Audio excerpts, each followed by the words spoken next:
जय हिंद दोस्तों। तो आज मैं आपको इस वीडियो में बताऊंगा कि राष्ट्रपति का चुनाव कैसे होता है, इलेक्टोरल कॉलेज क्या होती है और एकल संक्रमणीय अनुपातिक पद्धति क्या होती है।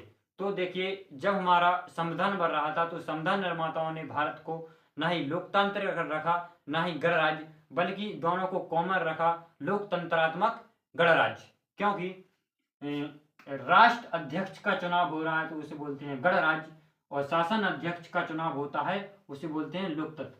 क्योंकि ये राष्ट्रपति है, ये हमारे शासन का प्रमुख नहीं होता है, ये होता है देश का प्रमुख। इसलिए राष्ट्र अध्यक्ष के रूप में बैठे राष्ट्रपति का चुनाव होता है जिसे बोलते हैं गणराज्य, और शासन अध्यक्ष के रूप में प्रधानमंत्री का चुनाव होता है उसे बोलते हैं लोकतंत्र। इसलिए हम होगा लोकतंत्रात्मक गणराज्य यानी कि रिपब्लिक डेमोक्रेसी। क्योंकि हमारे जो संविधान है, संविधान की प्रस्तावना भी वो लोग कहते हैं कि हम भारत के लोग भारत को एक संपूर्ण प्रभुत्व संपन्न समाजवादी पंथ निरपेक्ष लोकतंत्रात्मक गणराज्य बनाने हेतु, तो हम हो गए लोकतंत्रात्मक गणराज्य। अब इसके बाद बात करते हैं कि राष्ट्रपति के चुनाव में कौन व्यक्ति भाग ले सकता है, मतलब कौन व्यक्ति चुनाव लड़ सकता है। तो देखिए, संसद के संसद के 3 अंग होते हैं, लोकसभा, राज्यसभा और राष्ट्रपति। तो और अंग की बात करें तो इसमें अंग होते हैं, अंग नहीं सदन होते हैं इसमें 2, लोकसभा और राज्यसभा। अंग की बात करें 3 और सदन होते हैं उसके 2।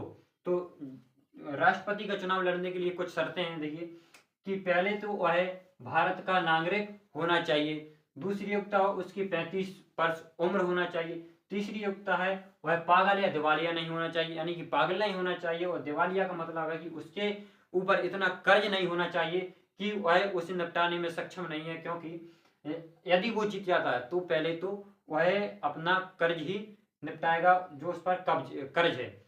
तो पागल या दिवालिया नहीं होना चाहिए। इसके बाद है चौथा, लाभ के पद पर नहीं होना चाहिए। इसका मतलब है कि सरकारी नौकरी में नहीं होना चाहिए, सरकारी नौकरी, मास्टर वगैरह। और जैसे विधायक है, एमएलए विधायक और मंत्री वगैरह, ये सरकारी लाभ के पद नहीं होते हैं, सिर्फ सरकारी नौकरी लाभ के पद माने जाते हैं। प्रस्तावक 50 प्रस्तावक होना चाहिए और 50 अनुमोदक होना चाहिए उस व्यक्ति के फेवर में जो चुनाव लड़ रहा है। यानी कि अब 50 प्रस्तावक और 50 अनुमोदक कहां से होना चाहिए? कि संसद के 2 सदन होते हैं, लोकसभा और राज्यसभा।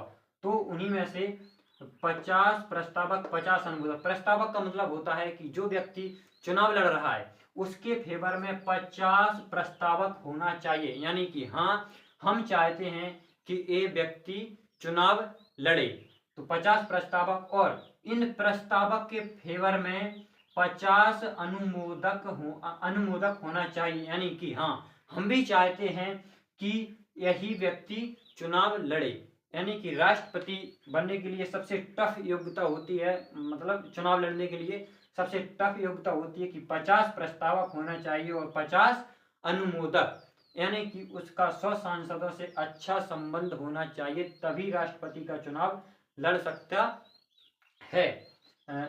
अब इसके बाद बात करते हैं कि राष्ट्रपति के चुनाव में कौन कौन से लोग भाग लेते हैं।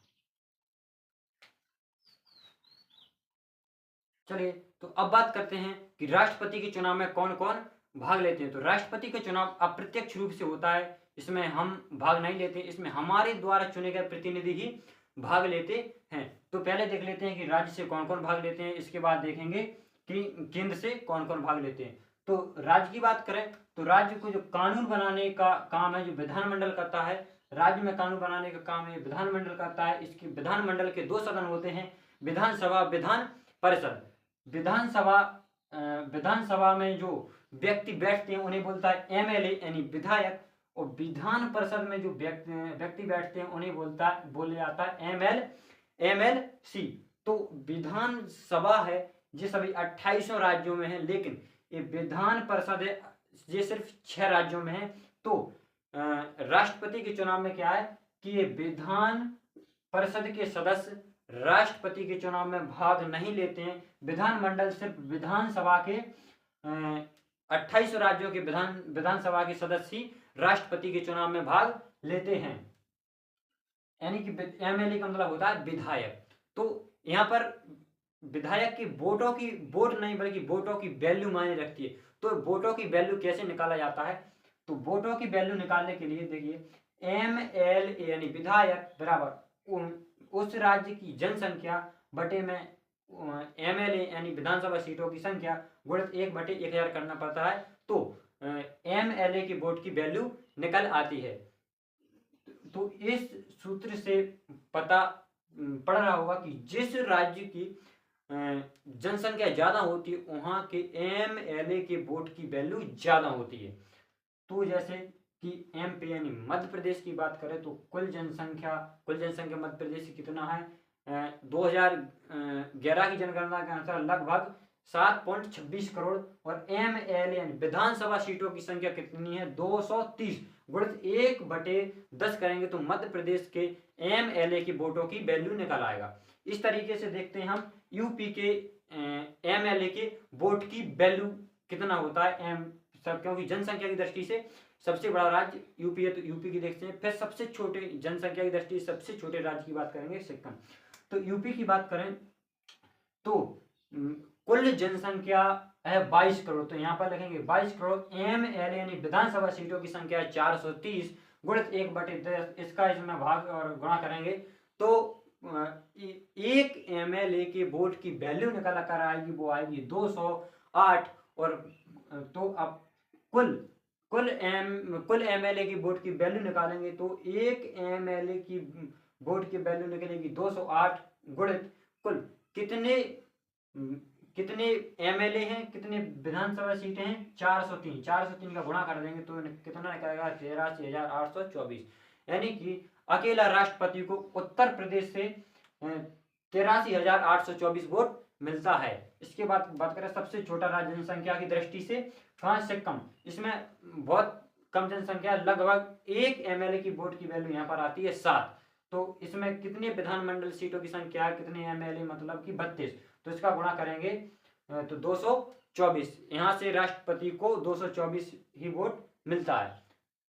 टोटल बात करें 28 राज्यों के एमएलए के वोटों की वैल्यू की बात करें कि कितना होता है, इसी तरह से निकालते हैं। सभी राज्यों की निकालेंगे 28 राज्य की तो आ जाएगा 5,43,231। 28 राज्यों के एमएलए की वोट की वैल्यू होती है, वो होती है 5,43,231।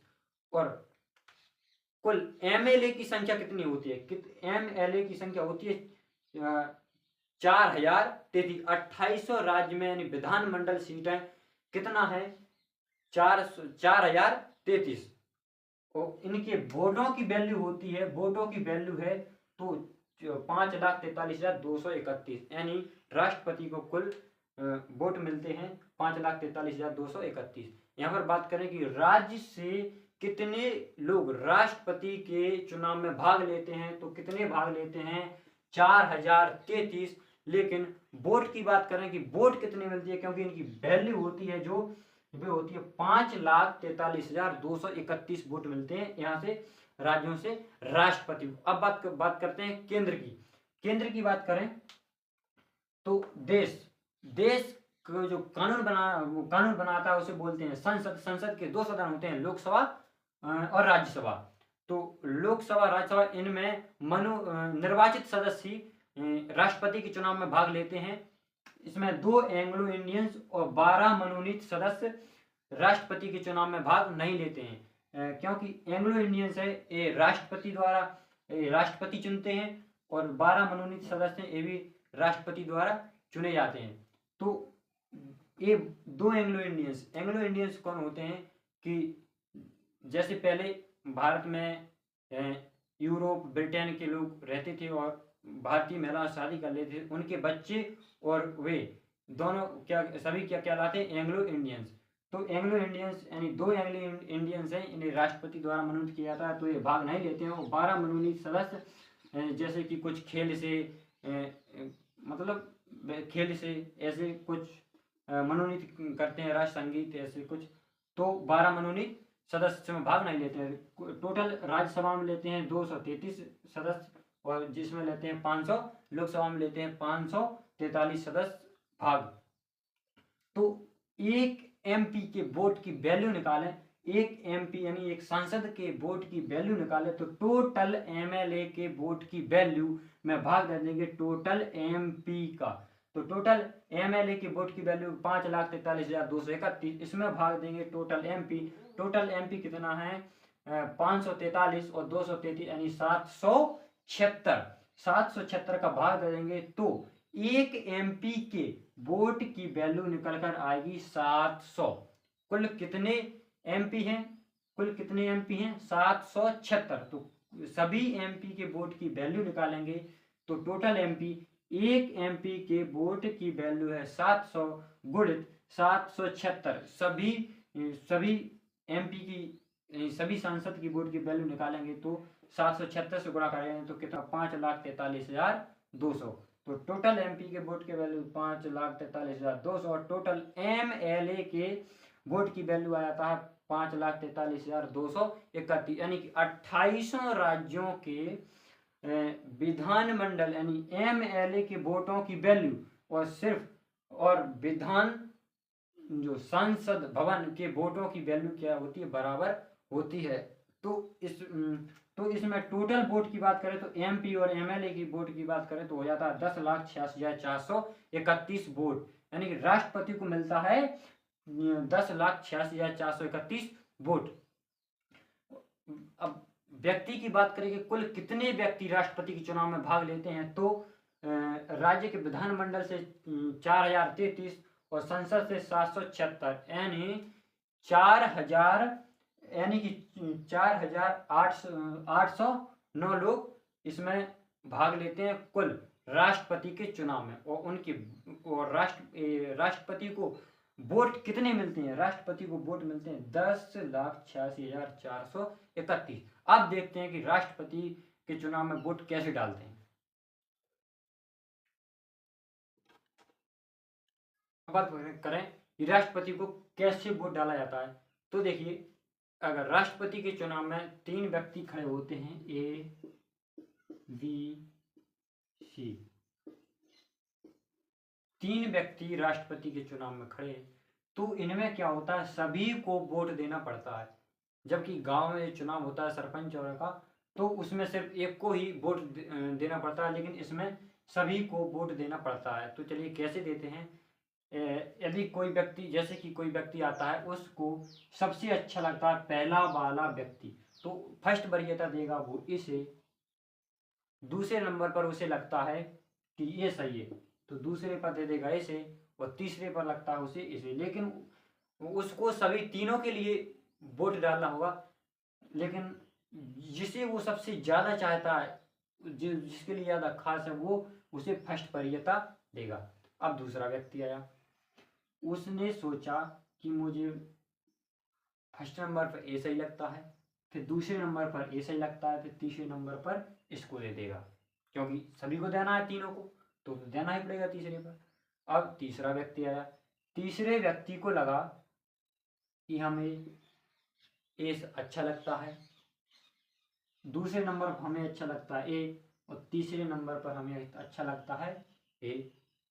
इसी तरह से चौथा व्यक्ति आया, चौथे व्यक्ति ने कहा कि हमें, मान के चलो, सबसे अच्छा लगता है ए, दूसरे नंबर पर लगता है ए, और तीसरे नंबर पर हमें अच्छा लगता है ये। इसके बाद पांचवा व्यक्ति आया, उसने कहा कि हमको सबसे अच्छा लगता है ए, दूसरे नंबर पर लगता है ए, इसको तो सबसे लास्ट में ही। ठीक है, तो इस तरह से वोट डालते हैं। अब इसकी मतगणना कैसे होती है, इसकी बात करें तो पहले प्रथम चरण की मतगणना देखते हैं। प्रथम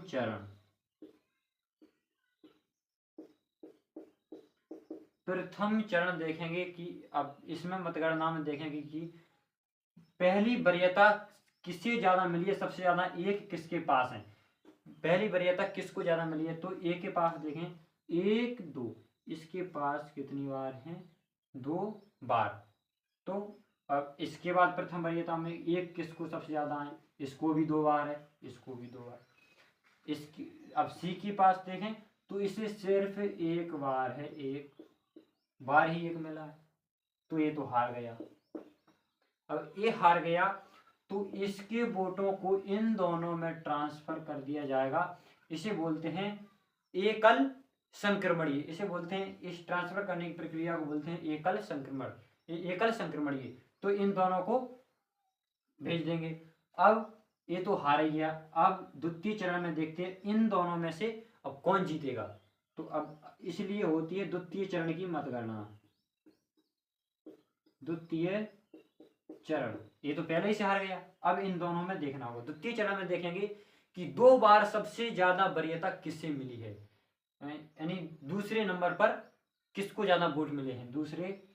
तो इसमें देखेंगे 1 2, इसको मिला है दूसरे नंबर पर 2, और इसको मिला है 1, इसको दूसरे नंबर में मिला है 1, तो ये हार गया।